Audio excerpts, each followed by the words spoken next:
সরাসরি ওনার জাজমেন্টকে চ্যালেঞ্জ করছেন এবং ব্যক্তিকে তিনি সার্টিফাইড করছেন। আগের সিজিআই ভালো ছিল, এখনকার সিজিআই ঠিক নয়, এটাই বলতে চাইছেন ওনার মানে। তাই পরিষ্কার কথা, আপনি চুরি করেছেন, ধরা পড়েছেন, আপনাকে শাস্তি ভোগ করতে হবে। আমরা খুব অরিট, যোগ্য কর্মপ্রার্থীদের যেভাবে বঞ্চনা হলো, আর আমরা খুবই উদ্বিগ্ন যে লোভের বশবর্তী হয়ে যারা সুদসহ টাকা মেটাবেন তাদেরও অর্থনৈতিক পানিশমেন্ট হলো। যারা করালেন, যারা চাইলে যোগ্যদের বাঁচাতে পারতেন। আমি 30 ডিসেম্বর লিডার অব অপোজিশন হিসেবে আমি এসএসসিতে যা বলেছি আপনাদের প্রত্যেকের মোবাইলে আছে।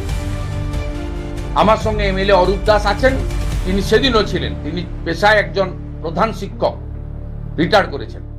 আমরা গেছিলাম সেদিন, ইচ্ছা করে করলেন না। যোগ্য তারা 3 মাস তো তাদের চাকরি যাচ্ছে না, তারা পরীক্ষায় বসবে, সুপ্রিম কোর্ট ফাইনাল বসবে, তারা পড়াশোনা থেকে দূরে আছে, অনেকে পাস করবে, অনেকে করতে পারবে না।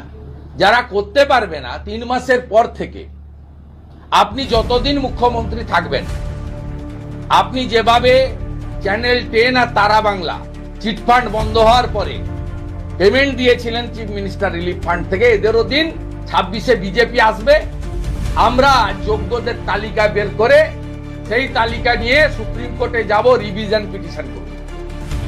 আমরা কথা দিচ্ছি, আমরা যোগ্যদের তালিকা নিয়ে, সিবিআইও বলে দিয়েছে, মার্ক করে দিয়েছে কারা যোগ্য কারা অযোগ্য। অযোগ্য কারা সিবিআই ওই সংখ্যাটা আপনার 6000 থেকে 7000, 7500-এর মধ্যে একটা ফিগার আছে।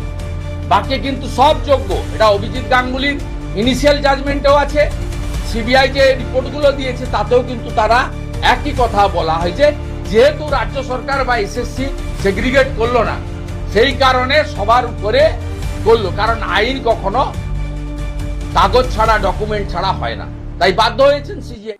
নতুন নতুন আপডেট পেতে সাবস্ক্রাইব করুন নিউজ আপ ডেইলি।